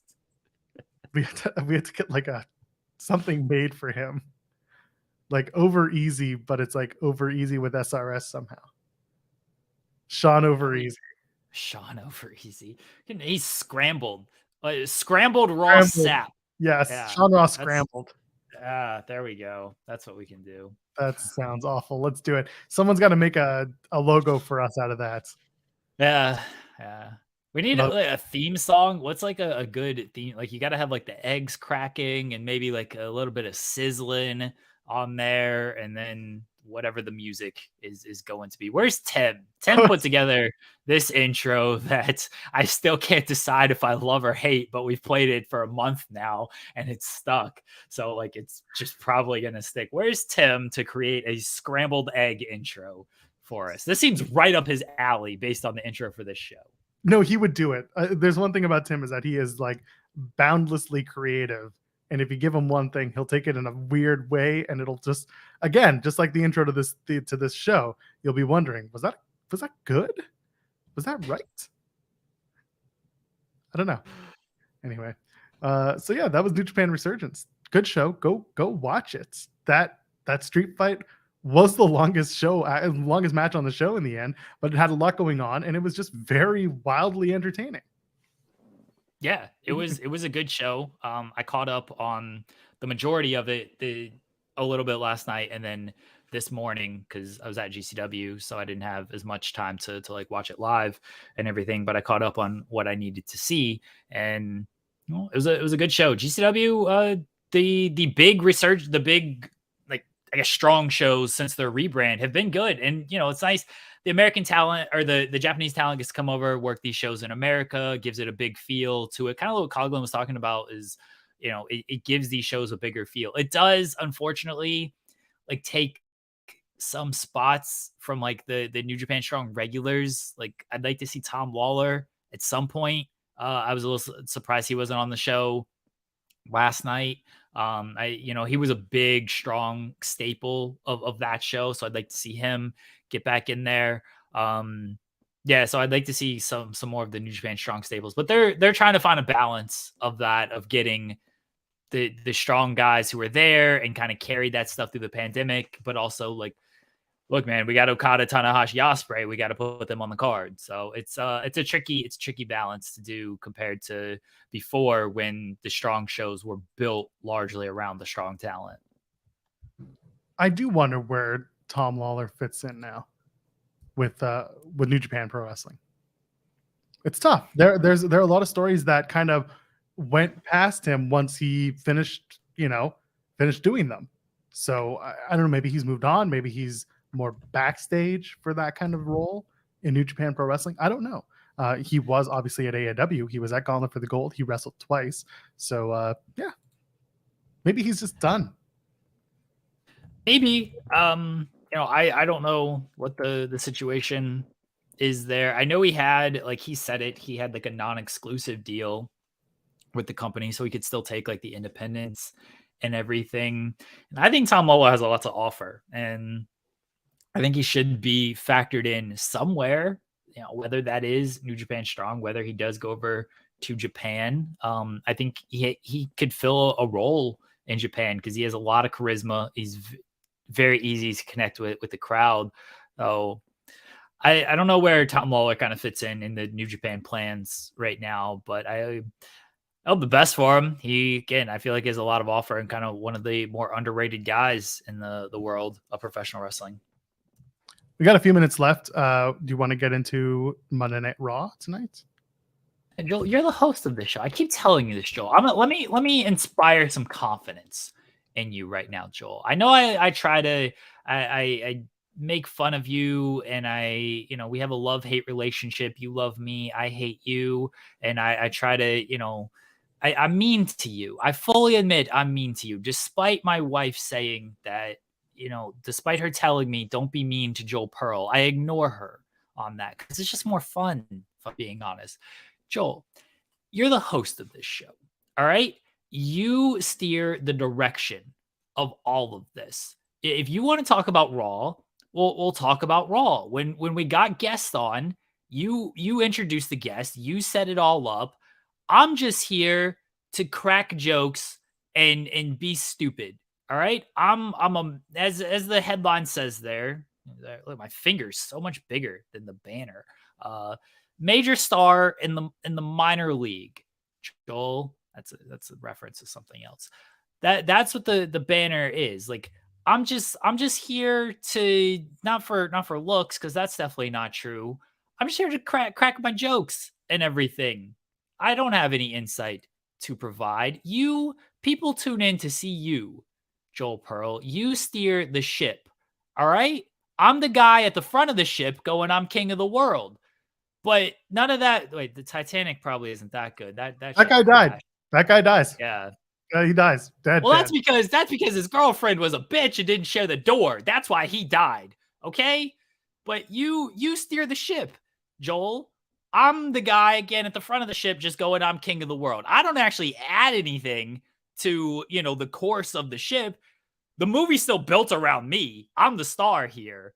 But you are the most important person on this show, because without you, I don't know what we're doing. I don't know where we're going. So if you want to talk about Raw, if you want to get into what's happening on WWE Raw tonight, 8:00 p.m. Eastern on USA Network. Tremendous. I actually have no idea what's on this card. I don't know if they've announced anything. No, they have. Contract signing. They got a contract signing. There's more than that. Let's hold on. Let's go back for a second. Okay.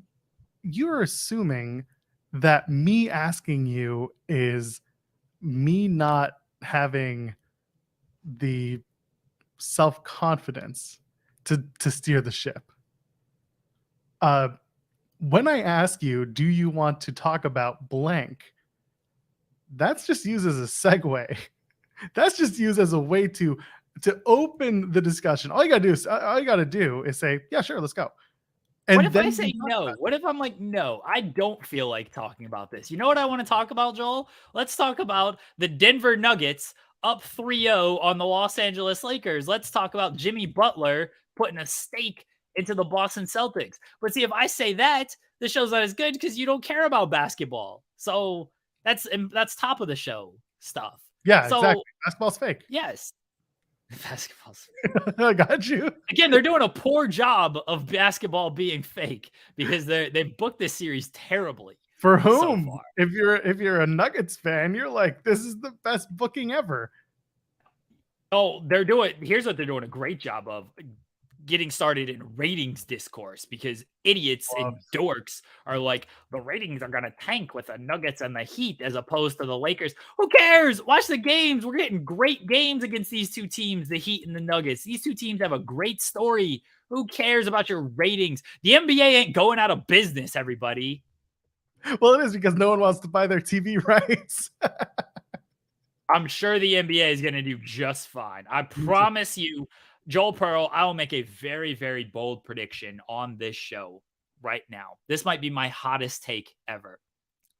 The NBA will not die in 2023. There will be a 2023-2024 NBA season, even if the Nuggets and the Heat play in the NBA Finals.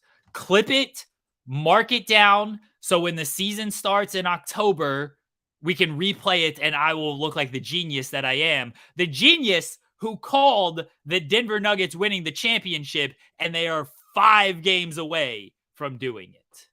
An hour and 49 minutes into the show. There you go. If you want to clip it, go ahead. Jeremy talking Where's to you. Tyler? He's busy. He's clipping our stuff. Kyler does a great job. I'm sure he's already clipping the Broner interview to put up there. Kyler's great. Exactly. Kyler. That's what I'm saying. He's Anyway, a Lakers fan though. How's that going for you, Kyler? let's talk about Raw. We do have the 6-man tag main event. It's going to be Imperium taking on Sammy KO and a mystery partner, Jeremy Lambert, who's going to be the mystery partner. Isn't it been decided that it's not Riddle, right? People seem to have their feathers all up that it's Riddle because there was the interaction during the Battle Royal. No, but there was somebody else who it's definitely this person. Mustafa Ali, who won the Battle Royal and had Mustafa Ali. I forgot who won the Battle Royal because I get my it. memory doesn't work that well. Yeah, I think it's Ali, right? So I thought so. What? I don't want to spoil it. Oh, what's the spoiler? Who cares? Just say it. Do y'all want spoilers in the chat? Give yes or no.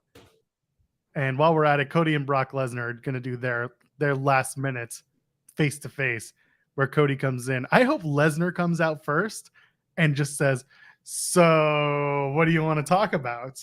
And then that just fires up Cody and they do a whole brawl. A hall brawl? A fall brawl in the summertime.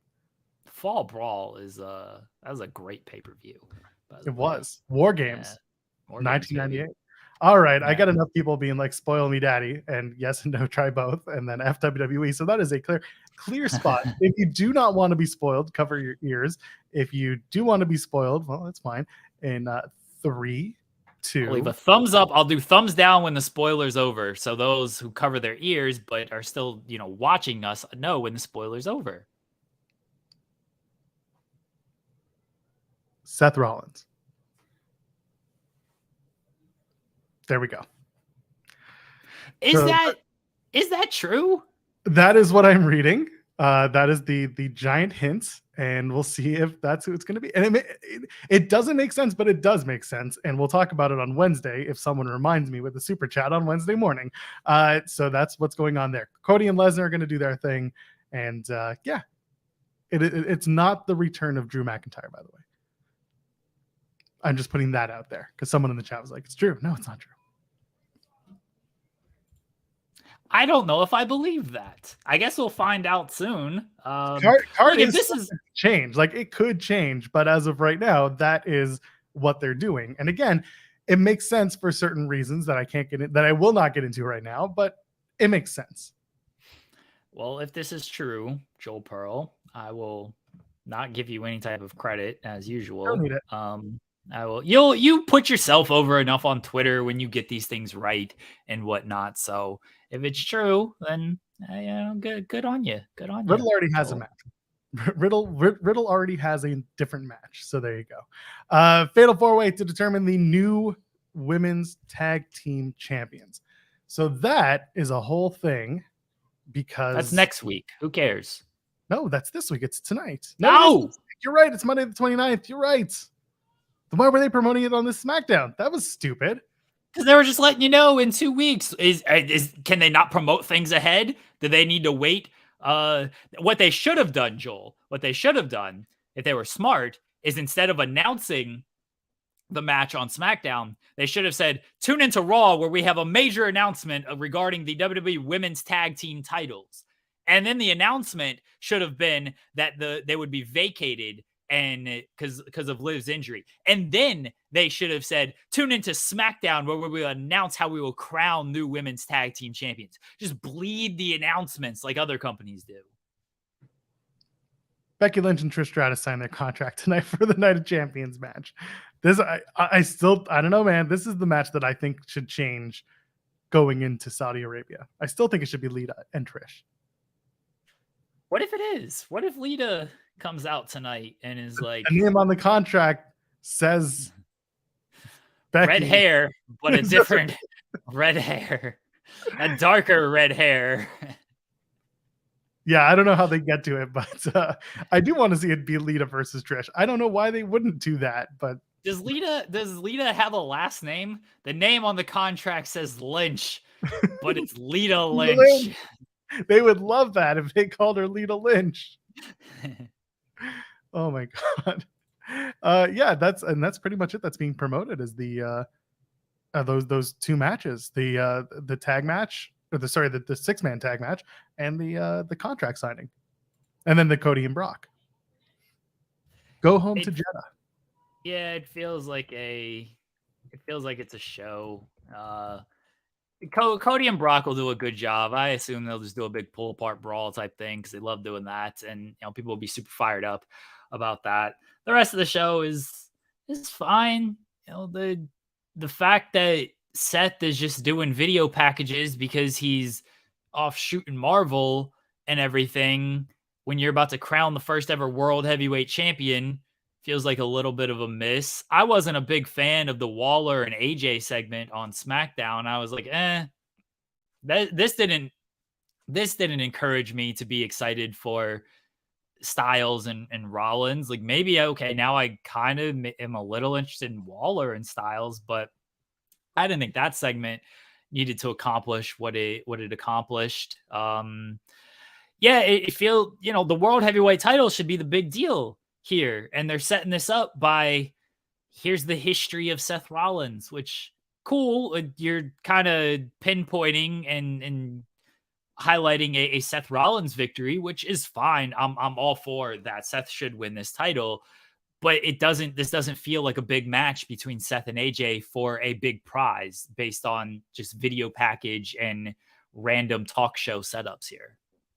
Yeah, and I agree. The Grayson Waller effect didn't do much for me either. They didn't hit it until the final line where he did what was, I guess, was it supposed to be a swerve? Was it like we all knew that Grayson Waller was not a good guy? So for him to be like, yeah, I respect you, and then they're gonna say Seth freaking Rollins. The setup wasn't good. We'll see how it plays out on SmackDown, which I know was taped, and we won't get into spoilers there, but it's out there. And the Seth Rollins, the first video of the interview was great. Whatever they're about to show us tonight has to also be great. Has to get us, more excited for this match. We know it'll be a good match. Give us something. Give us the history of AJ and Seth Rollins, because it's not the first time that they've competed in a ring together, let alone for a world championship caliber title in WWE. So bring that up. Let us have a little bit of intrigue going into this match. But we'll see what Raw brings.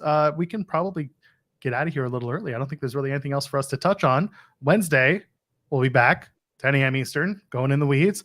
We'll have a lot of Double or Nothing talk. Friday is going to be a lot of literally everything talk, because you'll have Double or Nothing. You'll have Night of Champions. You'll have Impact Under Siege. And then, of course, SmackDown's taped, so it doesn't matter. Rampage is taped, so it doesn't matter. Rampage isn't live this week. So that's another thing that's weird about this Double or Nothing build. But let me hold on. Sorry. Sure. Let me call out Sean Ross. I got a minute. I know. So I'll get you here. Sean Ross Sapp's annoying me in our chat. I'm gonna challenge Sean Ross Sapp to a fight. Come fight me live on air. We're done here. He posts in the chat a story to do that I did earlier this morning that is already covered. And he does this a lot. And I'm challenging him to a fight. Now, you and your eggs show up on Wednesday, Sean, and let's fight. Wednesday. Till then, Jeremy, plug the stuff. Let's go home. Fightful overbooked. Everyone overbook your Fightful. Okay, lots of content every day. We'll be back Wednesday. I am at Joel Pearl, JOELPAARL. Ladies, gentlemen, friends beyond the binary, we will see you on Wednesday on In the Weeds. Go check out Tag Talk later on today if you're watching Monday Live. Cheers.